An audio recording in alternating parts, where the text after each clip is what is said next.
And we're back. Today is May 12th, 2014.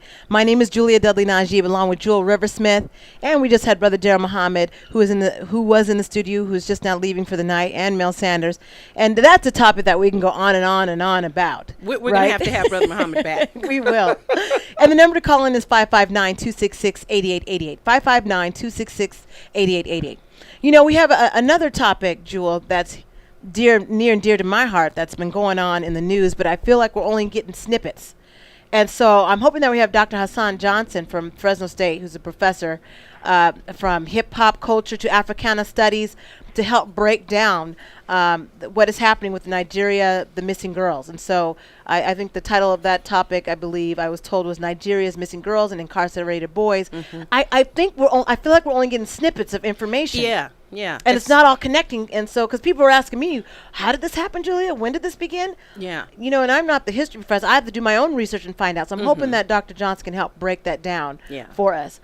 I'd like to say, Dr. Johnson, welcome to Valley Black Talk Radio tonight. Thank you for having me.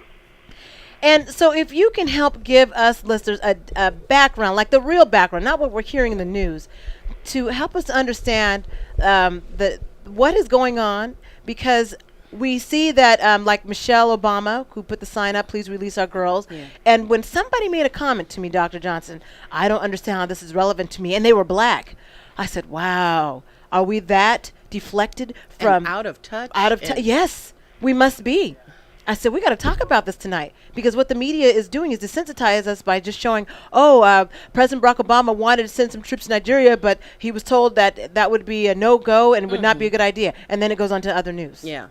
So that concerns me, and I'm sure this has been going on for some time, and we're just not getting a gist of it. So, Dr. Johnson, I'm going to give you the floor. Well, I just attended a rally tonight at Fresno State held by Dr. Francina Puda that beautifully addressed the issue. And if you didn't get a chance to go talk to someone that did, it was brilliant. But you're absolutely right when you say that this hasn't really been reported well. We're getting snippets. You're right.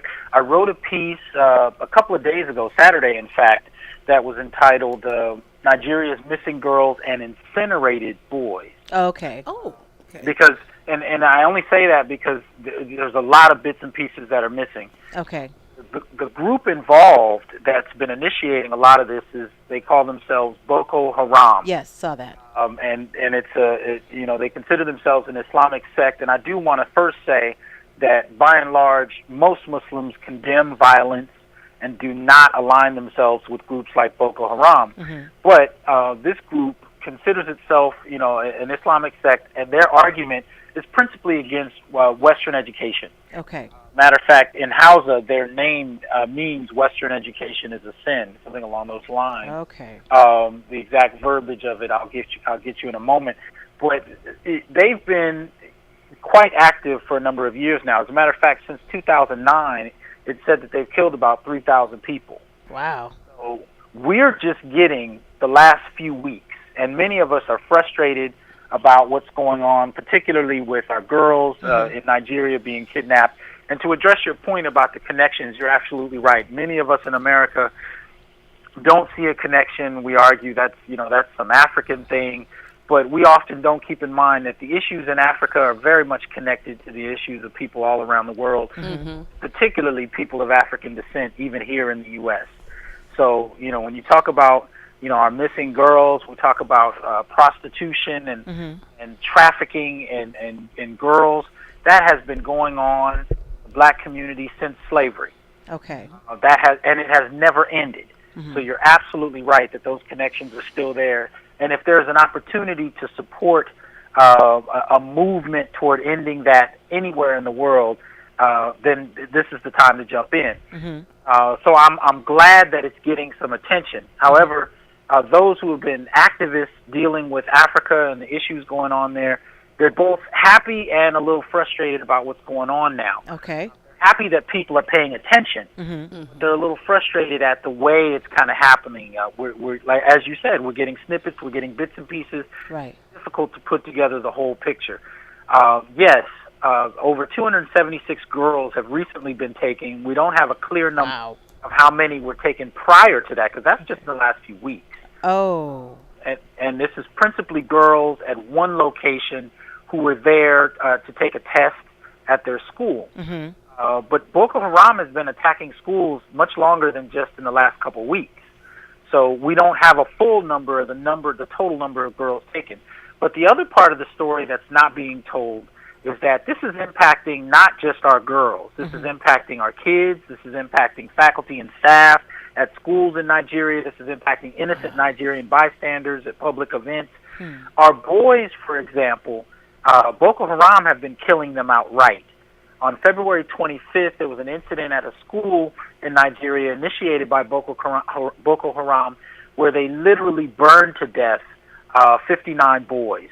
Oh, my gosh. A number of others who ran into the local bush to try and get away, and many of them died in the forest out there trying to get away. But the boys that were burned alive in their classroom, I believe it was. In their classroom? This is terrible.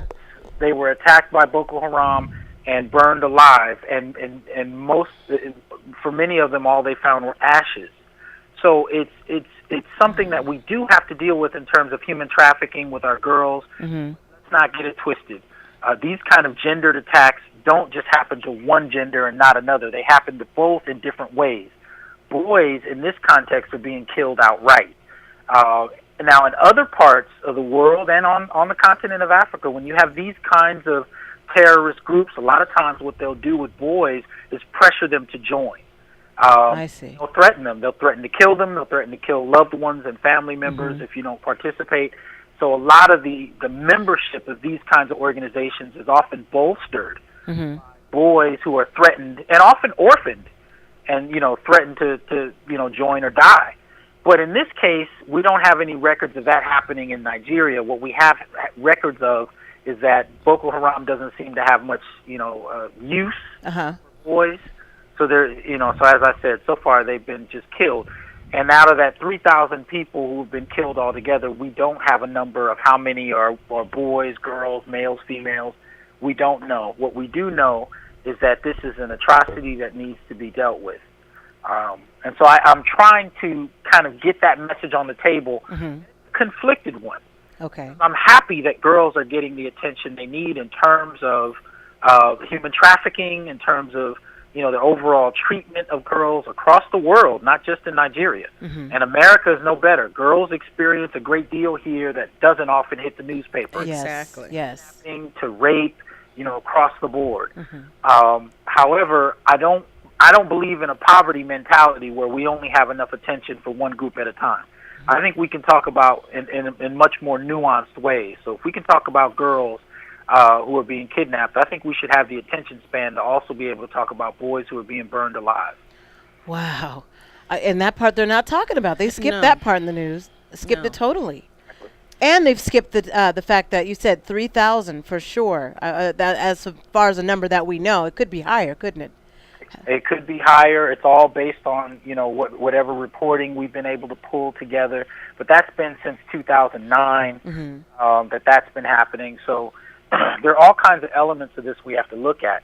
And what I do find interesting about it as well is that Nigeria on the continent of Africa just this year, just was able to claim for the first time the largest GDP on the continent. That's what, remember Kayinde Swazi talked about this, yes. Yes, and we cannot act like this doesn't play a role. It wasn't but a few decades ago, really, we could see it more evidently from the 1950s on. We could see the way Western economies, Western governments, and Western organizations that were, like the CIA, played an interesting role in underdeveloping governments, underdeveloping elections. We cannot believe naively that these things have just stopped happening. Now, I'm not outright saying anything directly about any one country, but I am saying it. I find it interesting that in this instance, where we have the African country with the largest GDP, all of a sudden has this huge issue going on. I can't help but wonder, what else are we looking at here? Are there some things going on under the table that we're not sure of? There absolutely has to be. Always. There absolutely has to be. And it bothers me, though, that that we call this a radical Islamic sect. That may be what they are, but they're also a terrorist group. And I don't know. I think the more we hear, the more we say Islam, Islam, Islam, the more the, Yes. for lack of a better term, the more the haters can say, see how they are, see how they are. If you were going around slaying people and capturing little girls, if you called yourself the Christian whatever, they would drop the Christian in the news reports and just call you a terrorist group, which is what you would be.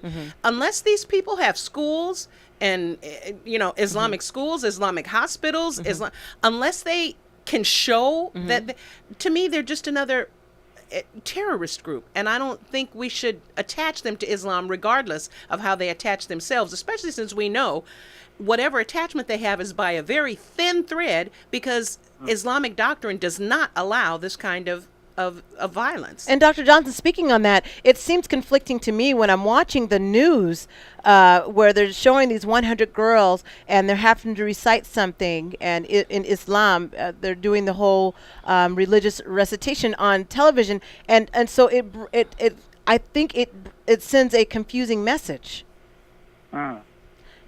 In that, you're saying in that they're reciting this? Well, as a reciting, and then we are the American side watching, and if we don't have any understanding of the cultural background, any understanding of Islam, and we're seeing that, we're saying, oh, how horrible that they're making them do that, because that's all they're showing is that part. And for me, I feel like that's intentionally done. Me too, exactly.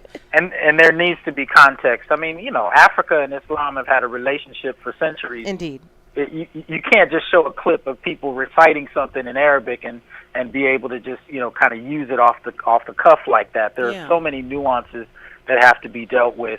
But this particular sect, in and of itself, is separate. And one of the things I noticed with them when I watched them on YouTube, interesting dynamic in and of itself. We can actually watch terrorist organizations on YouTube. About that, but they seem to be well funded. So, kind of weaponry they're carrying around and they're using, this is coming from somewhere. The kinds of questions that I have, and that's not to detract from the importance of these girls and having them brought home, is to say we need to understand what exactly is going on. So as the world is looking at Nigeria, at the same time its economy it has expanded and is redefining itself, and as they're starting to shift more of their currency to the Chinese yen. Rather than the U.S. I was dollar. hoping you would bring that That's up. what I'm saying. Bring it That's up. where the deep politics Let's comes talk in. about that. Yes, indeed. Absolutely. So as these things are starting to shift over, what we're looking at are economic interests that cannot be easily just controlled outright the way they could when African countries were just colonized. Since independence, Right. African countries, what we're looking at is neo-colonial politics. The country's economies are still tied into their former Western conquerors' economies, and yet the actual Western conquerors themselves no longer have to live in the country and make their force felt in that way. So these are neo-colonial practices that are going on now and still influence African economies across the board. And so as you have countries that are starting to find new ways to expand their economies and develop, you have to take it seriously when we see them in the news about something like this, social issue where these girls are taken. Okay. You've got to kind of ask the question, okay, if they're shifting to the Chinese yen, which is a pull away from Western investment, Right. at the same time their economies are booming, and the U.S. has been eyeing Nigerian oil for I don't know how. A long time. Right. We got to start to just kind of draw these things together a little bit and just really raise some new questions. And we have to be, and I credit Cornel West here with this because he actually said some similar things about this when Obama first took office. We have to develop the kind of political maturity where we can ask critical questions and at the same time support our own agenda. In other words, in this context, we still need to be able to support our girls and demand that they be brought home safe. We still need to be able to talk about our boys and really prevent Boko Haram from doing this because they're still killing people. We need to be able to do these things and yet ask critical questions about international economics and what role that plays in this dynamic, and what role Obama should play, the U.S. government should play, and our allies. We got to be able to develop the kind of maturity, politically speaking, and in terms of our political vocabulary, to raise these kind of questions and not be looked at as, well, you're taking the issue away from what's important. And I heard this kind of language. Not only when I started to raise questions about boys, in this period where people are saying, well, it's about the girls. Well, I'm not taking away from the girls. I don't think we have to. I do think we have to ask some questions here. I heard the same kinds of things brought up when, there were folk who were trying to say, well, okay, Obama's president, but, there's still some issues with unemployment, some other things in the black community that aren't being dealt with. Well, no, don't bring that up because we got a black president. We have to develop a more mature way of engaging these issues that isn't all in one pro or con in these kind of simplistic, dynamics. We've got to develop a better way of talking about these things. But how can you do that when you do have the influence of our mainstream media, for instance, showing the tidbits? They'll show tidbits of the Nigerian president not being alarmed or not or appearing apathetic towards what's going on. They show that. Yeah. And yet he's right, though. Dr. Johnson's right. We're not looking at how are they funded, because I'm looking at the guns, and I'm looking at how they even have any of this stuff. Yeah. And as we know, if we look at Al-Qaeda, there is no Al-Qaeda. That was something that was created and developed. So now that's where my mindset starts to think. Just we have billions and billions of dark money of our own taxes that go to the CIA and the NSA and all these dark money. So we don't even know technically that it's going there. And what do they do with it all? Right. It's billions. And then you got all these things going on around the world. And of course, we know about Pinochet, we know about all the dictators that have been backed by Western dollars because they were pushing forth Western ideology and Western agendas. But that stuff so never much goes more. into the mainstream. It never goes ever. in, but that's why, as Dr. Johnson says, we have to be politically mature and understand that whatever we see on the surface is just an oomph of what's actually going on. And it's below, you need to look below the surface to find out. But that's it my really question is. to Dr. Johnson. How in the world do we do that when people are desensitized by music, by videos, by the other stuff, by money, or by our lives day in and day out? That keeps us so busy. I'm not sure. We almost do not care. Dr. Johnson, your thoughts? Well, I think one of the things we have to do is challenge our media culture, and there are a couple of ways we can do it. I mean, we can outright and directly, challenge particular media companies, but I'm actually talking about challenging the culture of how we engage media. For example, with my students right now, because of the influence of Twitter, if what you have to say in writing is longer than 140 units, what is that, 140 characters? Yes. Attention span is shot. I mean, the article I wrote on Nigeria's children, I wrote it on my blog, New Black Masculinities, plural, newblackmasculinities.wordpress.com. I wrote it Saturday. I've already had a number of people write me and say, well, this is too long. Can you believe that? And I'm talking about people who have college degrees. Now, really, if you were to put my article in Word, it's a few pages long. It's nothing crazy. To me, it just kind of shows how our attention span has shifted.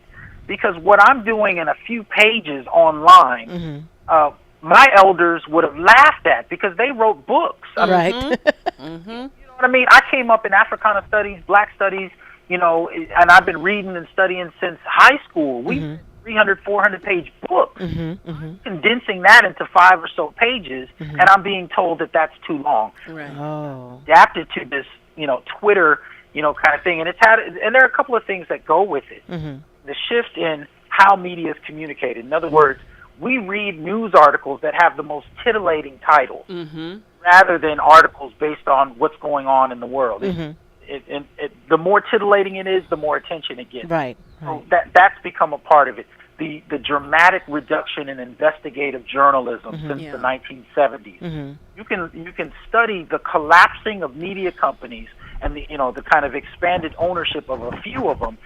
with that expanded ownership of a few media companies taking over the very culture of journalism, we've also seen a dramatic reduction in the number of investigative journalists and of critical sources where you can get that kind of dependable information. So now you have to bop around on Google hope that the article you find isn't a hoax that's true. Created. Like, remember a few weeks ago, I don't know if you guys saw this online, that Patti LaBelle got in a fight with Aretha Franklin.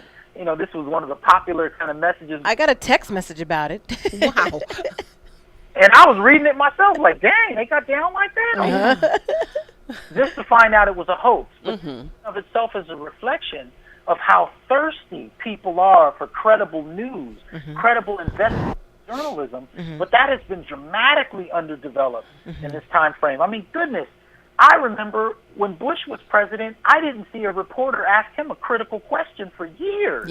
Right. And some argue it's still, and people argue it's still happening with Obama, although I think there's some other dimensions there that we got to talk about that directly have to do with race and the discomfort many people have with the black president even now. The point is that in this era that we're in, with this dramatic underdevelopment in investigative journalism, we have to be able to ask more critical questions. We have to have the patience to actually sit through an article that takes the time to explain something to you and break it down. We have to actually be able to develop that patience again, because my students don't have it.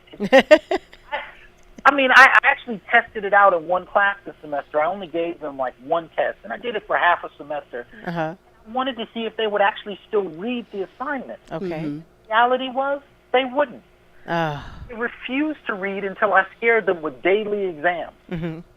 And that was the only time they actually started reading, and then said, wow, this information, I never knew this. This is great. And I'm thinking, and I just had to scare the hell out of you before you would actually read it. You know what, Dr. Johnson, you just made me feel a lot better, because I had some interns from the same college, and I was frustrated because here I am coming from an investigative journalistic background. That's what my BA was in, print media with investigative journalism. And I gave them stuff to read. I spent 6 hours with them on that Sunday, making sure do you have all this information, gave them all kind of articles. Do you know, and I gave them 2 weeks to read, and I even gave them an extra week. Out of all 10 of them, I'll just say one of those students read it. And I had an excuse from, I forgot about it. Well, something was on with my online. Well, my phone couldn't read all that information. So I feel so much better, Dr. Johnson. You've explained to me what's really going on. Yeah. And I don't want to just dismiss it as it's the kids' fault, because it's the culture. No, it's the culture. That's what I'm saying, is that for them, it was too much. I gave them a lot of information in articles. That's what I was used to. But and that's the problem. I've said this before. I don't know that people understand that the brain is a muscle. The brain is a muscle. We often say, I think this, well, I think that. Well, I think, what we should say is, I say this. I say red is better. I say you shouldn't go there. Rather than I think. Because thinking is a process, and it's something you do on a regular basis. In other words, just an idea you have or a feeling or that doesn't necessarily represent thinking. Thinking is when you take a subject, those are called pull opinions, it apart. by the way. Opinions, Right. exactly. You analyze it, you deconstruct it, you reconstruct it.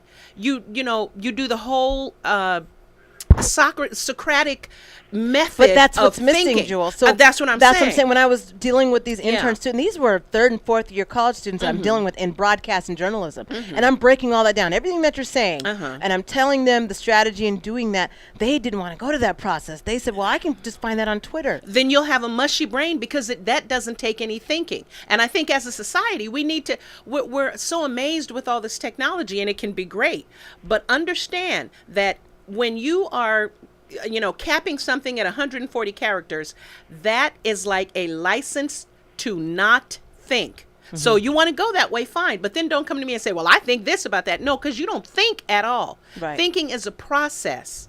And the more you do it, the more your brain builds, and the more the synapses for thought grows. But Wow. if all you want to read 40 the characters snippets, and 140 think you characters. understand something, no, you don't understand anything. And that's fine. But just understand that.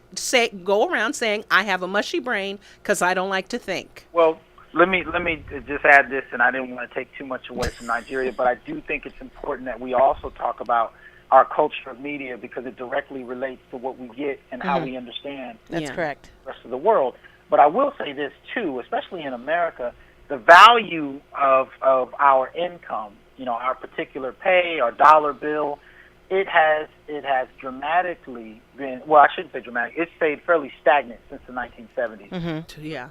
These same college kids have to work 2 to 3 times as many jobs to That's true. be able to function on top of loans. So I don't want That's to true. suggest that they are the problem in and of themselves.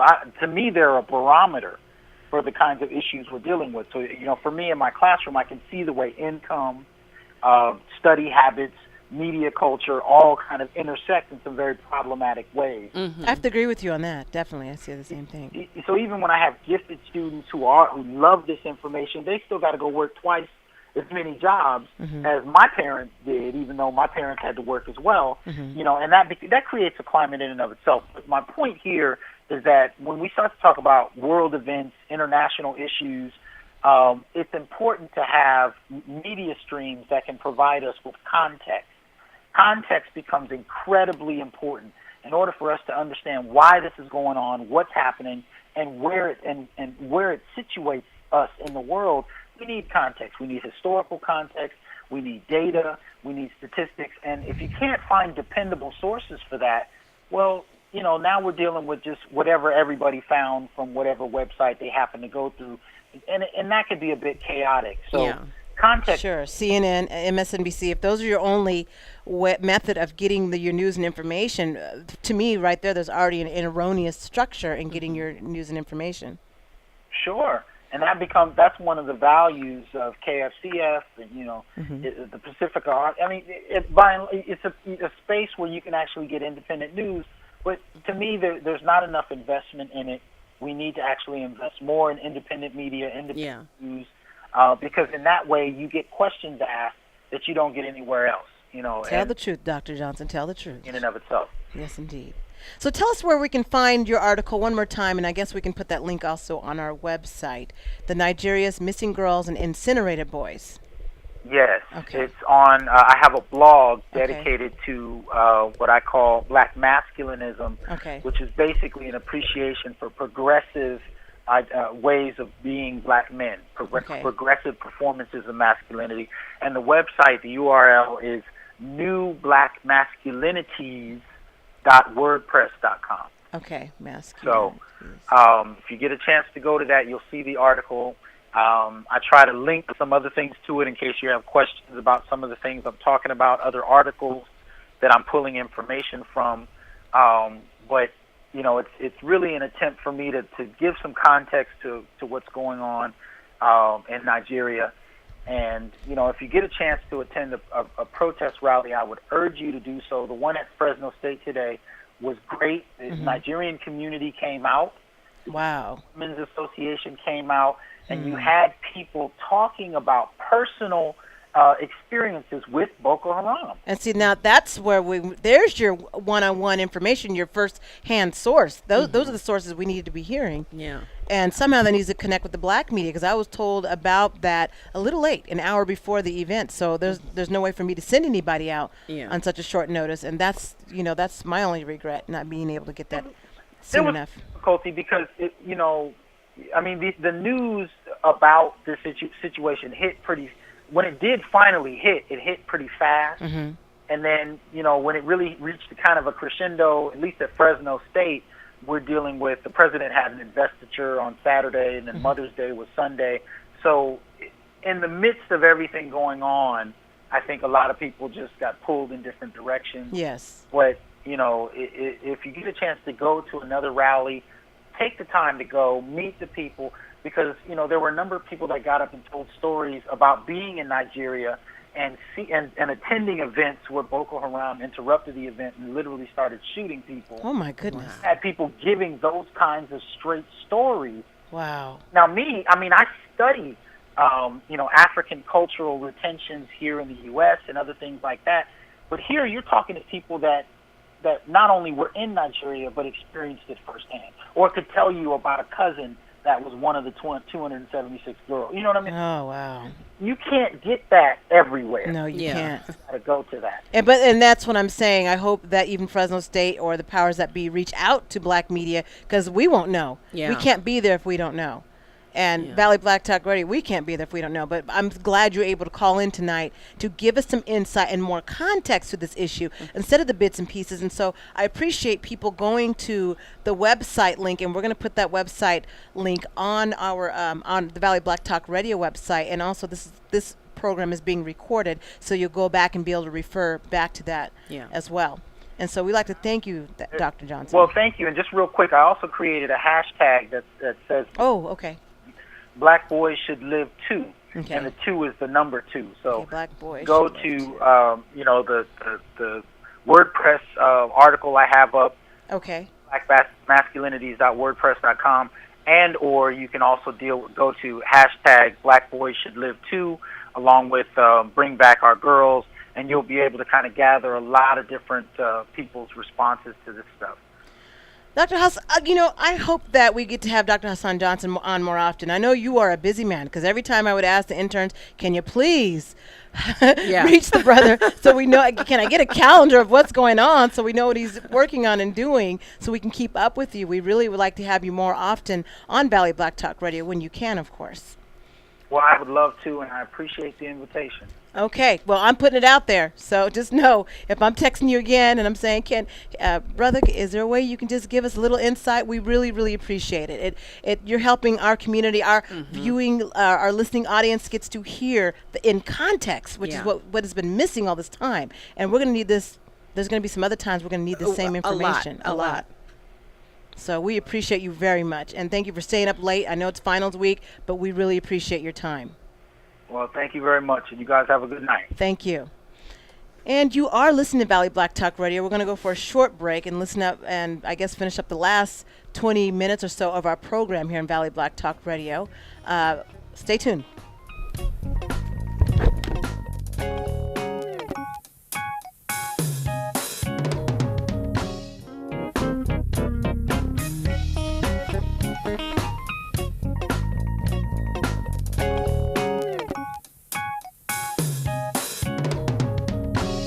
And we're back, and I know we had a late break, I'll say, that normally we don't do that, but we just had to listen to Dr. Hasan Johnson give us the insight, give us the context of what is happening when we're getting these breaking news or Nightline specials about the 100 girls missing and nobody knows what's going on. It's kind of like, huh, where did this come from? How did this come about? And people didn't understand there's a history of that. And then you also had Kinde Swazi, our other professor, our own doctor here, that explains about the how that's a rich nation and how even the spending power, African American spending power, is actually more than the richest nation in reference to Nigeria out of all the African countries. I thought that was very interesting. Wow. So he's got a point here, because remember, China is also there in Nigeria, and they're hiring their own folks. They're not hiring anybody from the communities. So I'm just curious about the politics of that. I think Kinde Swazi is going to have to break that one down. I think he is, and I think, well, I'm sure Special K can break it down, but, it'd be good to have some financial folks, too. We're going to have to get some financial folks in the community who keep an eye on things like this, the fact that the dollar is being devalued. See, but that was predicted. And I don't know if people realize that. That was predicted. Yeah. That was told to me. Well, and a lot of countries want to switch over and are saying, we don't want to use dollars as our measure of, there's some stuff going on. There's hearing stuff. a lot of stuff, because I was told 8 years ago, Julia, and you got to invest in gold. You got to invest in gold because it's going to go up in the thousands. So I did. I got some before. It was like $1,000 per ounce. I think I got it when it was maybe $400 or $500 per ounce, something like that. And it shot up to maybe $1,000, $1,200, and I was told and it's still then, going up. And I was told then that the dollar was going to just devalue because there's nothing to back it. Exactly, that's your problem. There's nothing to back that dollar, and so it's just a green piece paper. of paper. It's just paper. Do you realize that's what's filling up your gas tank? Yep. That keeps going up. Also, all these things are relative, and when you're talking about the economy and where it is, I think that's always a close indication of where we are. And what would happen to America if more and more countries start choosing another financial instrument for their valuations. Right. If they start choosing the yen. I was about to say, what about the yen? Because let's face it, it's China coming up. owns a whole lot of America already. Whole lotta. So And I almost feel like that's next. So, Yeah. I mean, even that would even change the governmental structure in the United States. What if we break them up into different I just think that there's a lot of changes that are coming our way and we don't realize it. Yeah, and we because don't if we realize keep it. acting like we're just watching the TV, watching reality, we're number one. yeah, and watching the tube, I call it the dumb tube. Some people call it something else, but for the sake of radio, I'll say the dumb tube. Should I get the button ready? Should I push the button? No, I just call it the dumb tube because they can't wait to watch The Housewife of Atlanta or Hip Hop, Love and Hip Hop. I can go down the list. I don't even remember all the names of it, but my students just tell me about all the different ones. And I say, because I watch junk, I have to admit it. Uh-huh. But what is it called? the Junk? Good stuff. Oh, you just watch junk in general. Yeah, Gotcha, junk. gotcha. You Okay. you didn't you see my ears go up when you said Housewives of Atlanta? Oh, that's funny. But there is, I always say people who say the TV is strictly dumb stuff. There's a lot of good stuff on TV. You just have to know where to look. And, I won't go into it. People find their own stuff. But, like I don't. Well, it's usually funny miss because people Frontline. talk to me as if I watch these reality shows. They say, girl, you should have watched so-and-so and so-and-so last night. And did you see? And I don't know what they're talking about. I just shake my head like, I know what they're talking. I have no idea.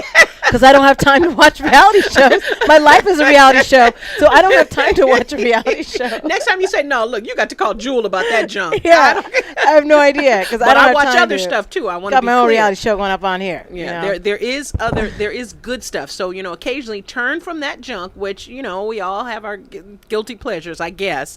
But turn from that sometimes and watch something about the world. Watch something about, politics. And I'm not Sure. talking about the paid politics. I'm not talking about the, find something else. Right. And, so I'm going to be sending people out the link for people to hear because I'm getting text messages, so I want to make sure I address that. The part of the show where Dr. Johnson just broke down in context what's going on with the 100 girls that we're asking for. And it's more than that because he says since 2009, talking about killed over 3,000. On our VBT radio site, we're going to upload that, and you'll see that on the YouTube. So vbtradio.org is where you can find that link. We also have it on our AMP-TV site. We also have it on our Facebook. So we're going to send that out because I want to make sure people know about that. I also got a text message saying that it was incredible tonight and that the Nigerian community locally came out and just spoke and that it was that was an empowering night. So I wish somebody would tell the black media in enough time. Is all I'm I saying. know you'd have had somebody there because I see you everywhere. Yeah, I try to be everywhere, man. And, I thought that you had made a mistake on this. I'm so disheartened to find that you didn't, although incarcerated is pretty bad too. That's bad too. But yeah, on your rundown you say Nigeria's missing girls and incinerated boys, and I thought she must have meant I thought I meant incarcerated. Yeah, I'm like, no, did I make it a was mistake? Incinerated. He said That's awful. He's saying like fire, Awful. like burning up in a classroom. You're sitting down and you're a young boy, and someone comes and just lays fire on you. I wonder, That's what incinerated. We're talking about incinerated, like burnt up, like in a furnace. I think there are demons walking the earth because I actually think there are demons from specific governments and institutions that have a lot of money that are creating these demons and helping to funnel money to these demons to help it appear as if they are the demons when in actuality it's the people behind the demons. Demons have to be funded. They sure do. That's all I'm saying. Yeah. And so, I hope people know that the call-in number is 559-266-8888. And I hope that they've been listening. And so far, they have not been calling in. And that's okay. And I've actually been stopped on the street. People say, well, I like when you guys talked about et cetera, et cetera. So we appreciate that. Oh, and I see the pink book in here. So does that mean there's no pink book in there? Because we don't want to forget that. Well, let's talk about it because Dr. Johnson just talked about the importance of independent media. Let's spend some time talking about that. What does that mean, Jewel? That means right now we were able to have a professor of African studies to sit here and break down what's going on, the snippets that you're getting in the news. He broke it down for the last 35 minutes of what's really happening. In context. On live radio. On a free airspace where they can just turn it on the radio dial, 88.1 FM, or they can, there's an app, it's free, tune in. And local, tune in, no it's less. local, right. This is not some, you're not going to get an answer when you call in here or something. You're going to get a machine. No, I will answer if you call in here. This is local radio. Right. And so the fact that people, Jewel, I could be sitting in New York City. I could go visit my family in New York. I can listen to this station right here. Yeah. Well, how? Because I have my phone. I can listen online. live. I can listen to KPFA. I can listen to KFCF radio programming on my phone for free. Yeah. Because I can just go to the TuneIn app. And so how are we able to do that? That's by listener-sponsored radio. So I want people to understand the value of what they're listening to tonight and what they listen to every night on 88 FM and KPFA, any of the sister stations that have the listener-sponsored radio. This is important to be able to keep this entity up. We don't get paid to do this. We get paid by knowledge. We get paid by being able to volunteer time and give this to the community. So I enjoy doing this and feel good about what we do. Indeed. But in order to do it, right? We do need the in order dollars. to keep this air conditioning on in here that's chilling me out, but that's keeping all Actually, the I had to wear a equipment. jacket tonight. Thank you. Thank you, listeners who were able to give the donations so that we can have the AC on tonight. I didn't even complain. I just went and got my jacket. I'm not going to turn that AC off. Yeah, and I'm not complaining. You know, we got it's been time. It's hot up in here. The board, everything, every little light that is on right now is because somebody sent in some support. Right. Yeah. And we know, come on, we know if gas has increased, do you think the rent has not increased here? Oh, my goodness. Okay, so by 35%, they're saying that's increased. 40% insurance costs have increased. The PG&E, the insurance. Even electricity is increased by 25%. So that's why even people, if they're able to give that, maybe instead of just giving $25 a year, perhaps it's $35, $45 a year. Yeah. Even you have to break that up into payments. We appreciate that donation because that's what helps to keep this radio waves flowing. KPFA, and actually, KFCF. We like that, right? If you can give 100 and you can separate it out over payments, that's great because that's money we know is coming in. But think about it, Joe. $40, right? If they were to give $40 for an entire year, just $40, that's 11 cents a day. Yeah. Okay. So that's what helps us to keep this place going. And so pledge what you feel. We appreciate it. We just want to let you know your donation is tax deductible. So you can always directly pledge by going online, www.kfcf.org, or by sending a check to KFCF by going to sending it to KFCF, Box 4364, Fresno, California, 93744. And that saves up to 10% in credit card fees and KPFA administrative fees. So it'd be great if you can send it directly to the radio station. Meanwhile, let's go straight to our caller. Caller, welcome to Valley Black Talk Radio. Yes, thank you very much. Good evening. Good evening. Oh, my goodness, I'm telling you, I'm really torn right now. Tell us about that. I'm right here, actually, at my parents' house. That we have the whole global channels. Hold on, turn your radio down a little bit. We're getting a little bit of echo. So, okay, you say you're at your parents' house, you have the whole global channel. Yes. Break it down. Tell us what's going on. Arabic also one of my languages, and Spanish and everything. This story is kept just on a down low. Something is not right at all. Yes. So tell us what you're seeing. What are you seeing on when you're saying like on the Arabic speaking channels and the Spanish channel? Tell us what you're seeing, what you're hearing. What I'm seeing, the story is not told. Okay.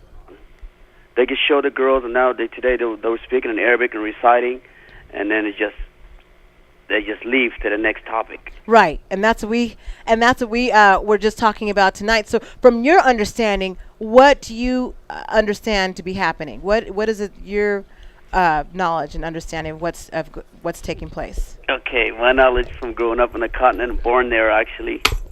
Ethiopia, I'm telling you, Nigeria is very rich in oil. I've known that all my childhood. Yes. And of course, they went to China. They switched their money. Right. Okay. No longer, dealing with us anymore. Okay. And there's just, I don't know, something scares me. What scares you the most, caller? What is it that you feel is most intriguing to where you're saying something's not right? Something is not right because China is deep in Africa, and they're in 48 countries. Mm-hmm. They're building schools, bridges, and they're taking natural resources from Africa, and they're kind of like Africa's leaving the United States. And then you see that even the Chinese that are in, as far as the businesses that are there in Africa, they're not hiring the local people there in Africa, correct? They're bringing their own over. From my understanding, that's what I'm being told. Yes. Okay. And we're allowing them. Like I'm saying, the leaders in Africa, majority of them, when I came here as a teenager to this country, so I remember some of them, we studied them in school. Mm-hmm. A bunch of them were puppets. Okay. Yeah. They're just a bunch of clowns. They're there. That's it. Mm-hmm. They don't do anything for us. thank God for my parents that I got a good education. I went to private schools there. You know, I grew up in Sudan, actually, when I left Ethiopia. Because my country was at war, so I seen some of those, you know, like Boko Haram, you know, like that. They were in Sudan, actually. They have... Oh. Yeah, they're like, they're all over the place. And you know what, I just, to be honest with you, I wish they'll be honest. There's no... I feel... Beside the radio, I have a loss of vision. I'm legally blind. Being in tune to the radio, I'm getting more out of the radio and my own reading than the television. Yeah. You know, the 5 o'clock, whatever, 4 o'clock, CBS or whatever. This is just, I don't understand. They're not even touching it.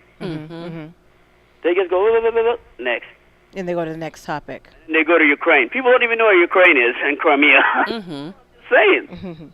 Man, Dr. Johnson, I'm telling you, he hit that on the nail. Yeah. Right. Former educator, you know, like you said, Jules, sometimes I feel I'm blessed that I left. Right. Well, and as Julia said, a large part of the problem, the reason they can't touch it or tell anything is because they don't have investigative bureaus anymore. They don't have anyone to report what's going on there because they don't send anyone out there. That is very true. But you know what? I thank you guys, and thank you for actually keeping me alive, put it that way. Absolutely. And we want to continue to do that. And thank you for listening. Yes. And thank you for giving us insight as well. You're welcome. And that number to call in is 559-266-8888, 559-266-8888. If you want to call in the last few minutes of this program, to say your thoughts, or you might have some things that you've learned, or if you are from a particular country where you have some insight to what's going on, we appreciate that, right? That firsthand information means everything, Jewel. Very much. And you said earlier, and I can so imagine that people do say this, but it's just so, I can't fathom it how African Americans, really any person, but especially African Americans, could say, well, I don't know what's going on over there. It's not, I ain't related to that. When, that is our mother country. Okay, it's either Africa or the Caribbean. If you came from Caribbean, I don't know how. I don't know. I have always felt very connected to Africa. I've never set foot on the soil, but just as my motherland, because I know my grandfather knows his people. Came from Madagascar, but I think even if he hadn't known that just added to my feeling of one of these days I'm going home to Africa. I think it's very unfortunate that so many of us feel totally disconnected. But you understand why there's that disconnection. Yeah, right? I understand. Just but like we have the to fight past desensitization it. Right. of media, where Dr. Johnson's explaining, hey, it's not the kid's fault. This is what's happening. Yeah. But I remember being frustrated. I was frustrated teaching these. I'm like, these young people are smart. How come they're not going home and studying? How come they're not reading the information I'm giving them? Because there's more than 40 characters. Now I understand. I should have given it into tidbits of 140 characters, and maybe they would have said, oh, okay, Julia, now we understand what you're trying to tell us. So, but that's not their fault. No, not it's at that all. Technology, but it's frustrating for someone like me, where that's how I came from. I remember having to go to libraries and research for hours and go to talk to firsthand sources. To them, a first-hand source is, well, I found it on the internet, and a person had an interview with this person. No, I want you to go do it. I want you to have that first-hand experience and expression. Exactly. And so that's what's missing. Yeah, and actually, and we're saying young people. It is, you work with the young people, so but just for clarification, it is not only young people that are falling into that, getting to the point where if it takes more than this long to read it, or if I have to actually, really get it in my brain and think about it, it's difficult. It's not only the young people, it's just that they're the generation coming up. Right. And that's what was scaring me. Yeah. Because, and then I tried to give videos. And then I said, okay, well, let me just give you a collection of videos.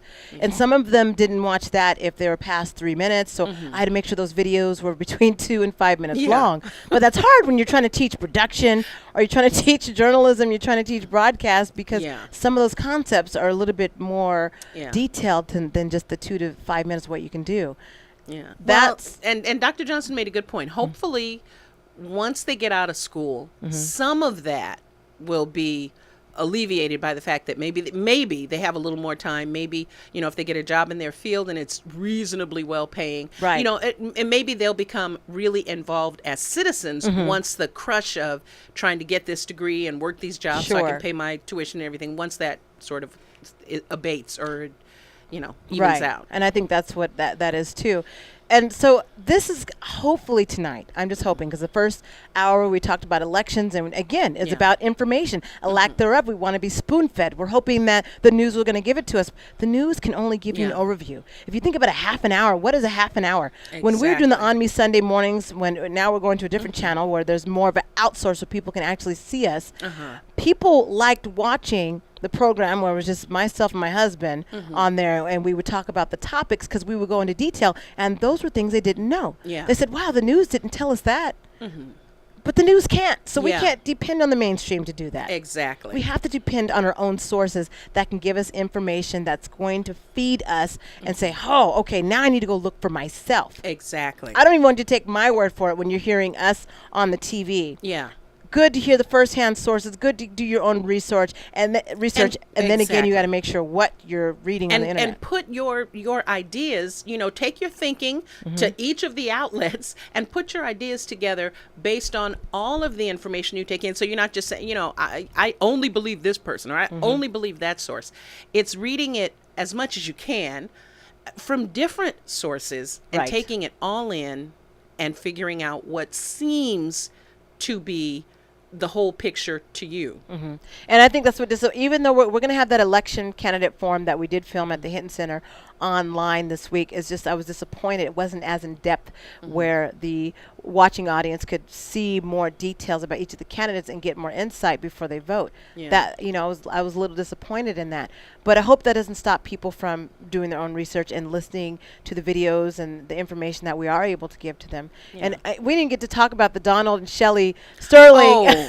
We have to, though, because I'm telling you, those latest tapes, I'm trying to figure out why Radar Online Can we say scripted? even published them, because they're obviously, he made them. It's scripted. Yeah. And I understand he said he referred to himself as a Jew, and I know he said he was the president of his class, and you have to save face when all those things are happening. And I've heard it from both sides. I've heard that because he, it was in the privacy of his own space, or it was personal, and he didn't know he was being recorded. Okay, legally in California, you have to know that you're being recorded, first of all. That's what I thought. So I thought that was strange, and no one said anything about that. And they've published them, so obviously the places, the outlets that put them out there, TMZ and Radar Online and whoever, are not worried about being sued. No. That's curious, because, I thought you had to know that you were being taped also. And I wonder why no one's brought that up. And now the whole, I'm no Sterling fan, obviously, but I also do believe, he said he's from another generation and blah, blah, blah. And I'm not saying that's okay, but I have grandparents. I had grandparents, and I had, I know that sometimes things that they say are, it's not a matter of whether they were acceptable, but they were not uncommon views in their generation.